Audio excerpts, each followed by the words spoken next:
Hello and welcome to another edition of Only in Illinois, your weekly video recap from Reboot Illinois.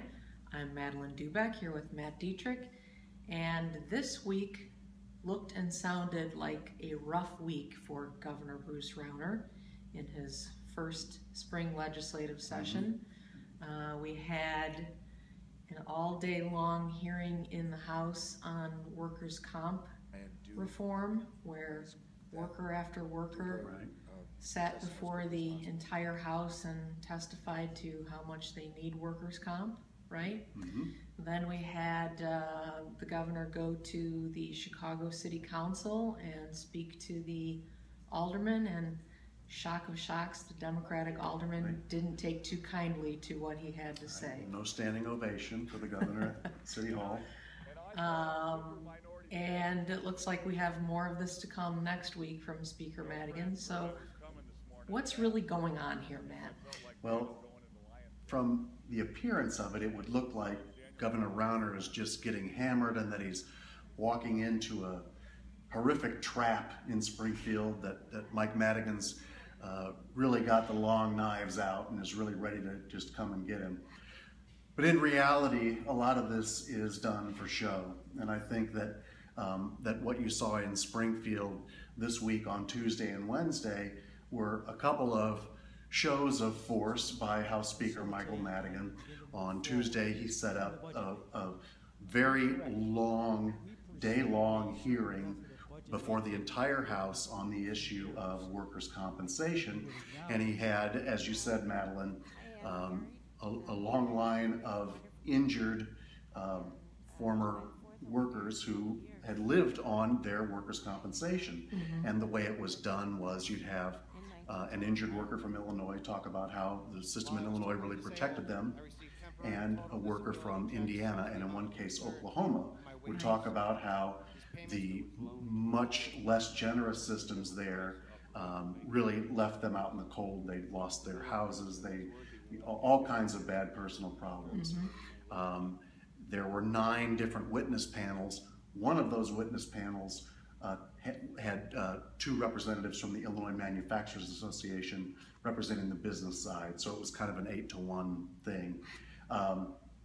And basically what this was kind of a Madigan's way of voicing Democratic opinion on a big part of Governor Rauner's turnaround agenda, which is reforming the workers' compensation system in Illinois. Now, he doesn't really want to turn the whole thing upside down.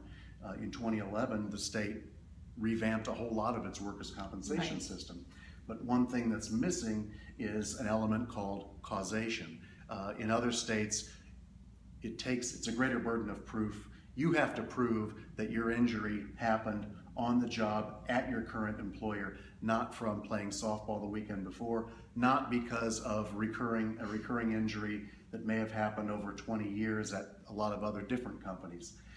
That's what Rauner and some of the business interests are trying to get changed now. Really, that was considered the easy part of Rauner's turnaround agenda. If you're going to pass any part of this thing, that would seem to be the one that would be most agreeable to both sides, because you're not talking about decreasing the value of, say, if you're dismembered on the job. All that stays the same, but you are going to put a little bit more of a burden on the employee to prove that it did happen on the job at your current employer.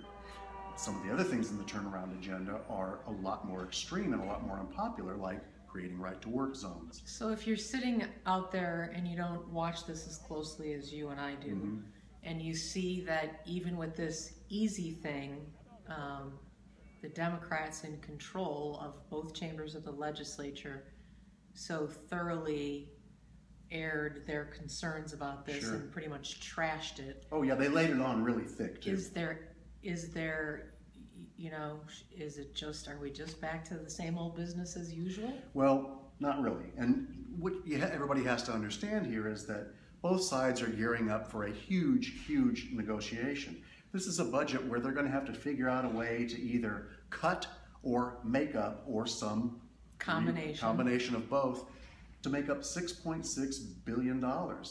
That's about 20% of the general revenue fund. that's a huge, monumental task. So both sides going into this are naturally, they want to gin up things and they want to show the other side that, hey, we're serious about what we stand for. Bruce Rauner has spent the last couple of months going around the state on his tour, his turnaround tour. He went to the Chicago City Council doing the same thing. Now this week it was all the play was in the Illinois House, and it was Mike Madigan engineered it all. But when Bruce Rauner arrives in Springfield and both sides sit down at the bargaining table, even though Rauner has said all along it's my way or the highway, you're going to pass my turnaround agenda or else we're not going to find any new revenue, we're going to cut everything. Most likely that will change once they get behind closed doors and start horse trading. So, okay, so we're both positioning ourselves. Democrats and Republicans are saying, in effect, I've got bigger biceps than you do. Exactly. And then they come together at some point, probably a long time from now, even though traditionally the spring session is supposed to end at the end of this month. Right. And they hammer out a deal.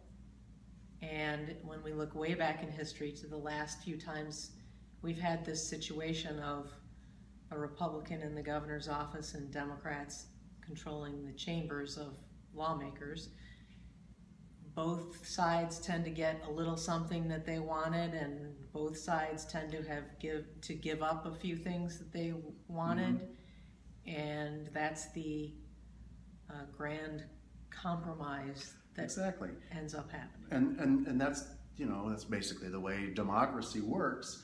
Now, this budget year is so much different though, because this is the first time in 12 years that you have a Republican governor dealing with Democrats. The two sides have to bargain. During the Quinn years, it was a kind of a strange situation where Governor Quinn would come out time after time after time saying, oh, there's going to be all these terrible cuts. That last year it was that we have to extend the income tax increase, or the cuts are going to be terrible and there's going to be blood in the streets and teachers and police will be laid off en masse. The problem was that really nobody believed him, and the legislature did what it wanted to do. The difference this year is when Bruce Rauner has made these threats, and by the way, last month he followed through on them briefly and cut some funding for some very popular programs, autism and whatnot. This year, when Governor Rauner puts out a budget that has all these threats of cuts in it, he's being listened to. Partly because nobody knows what he's going to do. This is his first time in elected office. This is his first budget negotiation. But also because the Democrats know that they're going to need to deal with him. And if they don't get a budget out by May 31st, their deadline, that becomes problematic for the Democrats, because then it takes a supermajority to pass a budget to go into effect on July 1st. That means that they're going to have to bring Republicans in probably, and can't get everything done by themselves, and so there's reason to negotiate this year. And so you pointed out how things were with Governor Quinn when it was all Democrats and they didn't always get along. Speaker Madigan has also used this tool, I will call it, before, where he's had these whole House committee hearings. I think the last ones that we remembered were when he held a series of hearings and votes on pension reform before the 2013 law was signed. That's now being reviewed by the Supreme Court, and we're awaiting their decision as we record this. So he's used this before to show people where the sense of his caucus is at, the majority caucus in the House. And also to an extent he'll use it to get the other party on record, as in the case of the pension reforms. He brought on a whole series of bills that said, okay, would you vote for this? Would you cut this? Would you cut this from pensions? Would you do this? And in essence, he was forcing the Republicans to say one way or another. Now, they complain, and probably rightly so, that what this also does is he's trying to back them into a corner so that they'll make a controversial vote. This week, for example, they were voting on, cutting billions of dollars from human services. So he wants to get a Republican on record as Right. voting against this, and then come campaign time, you create a mailer that Mailers. says Representative X voted against funding for autism. Okay. So, but the thing to remember for the long view here, and if you step back from the heat that's gone on this week, is that the governor needs Democratic cooperation, which he readily acknowledges and has gone around the state talking to lots of Democrats, some of whom like what he has to say. And the Democrats need the governor because they can't pass legislation Right. by themselves. And the point that he was making this week is that, the Democrats in the city of Chicago need the governor, and the governor needs the Democrats in the city of Chicago.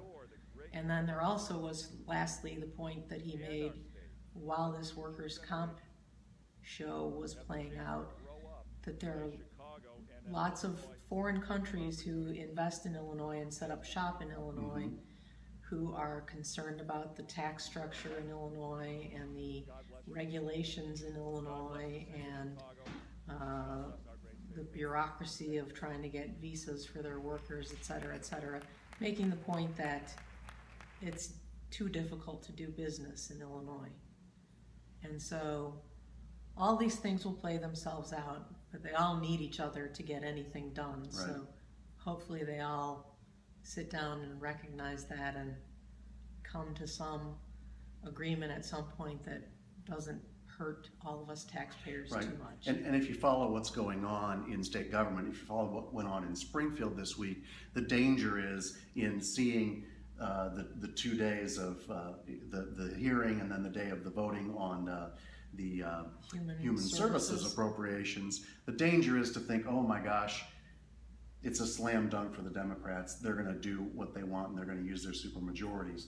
Really, this is the governor has veto power. Right, and everybody at this point is still positioning. So, it still may come to a deadlock. We just don't know. But, you take, like you said, there was a lot of heat this week. You have to look a little closer to see the light. All right. On that note, we thank you for watching. We'll see you on the next edition of Only in Illinois.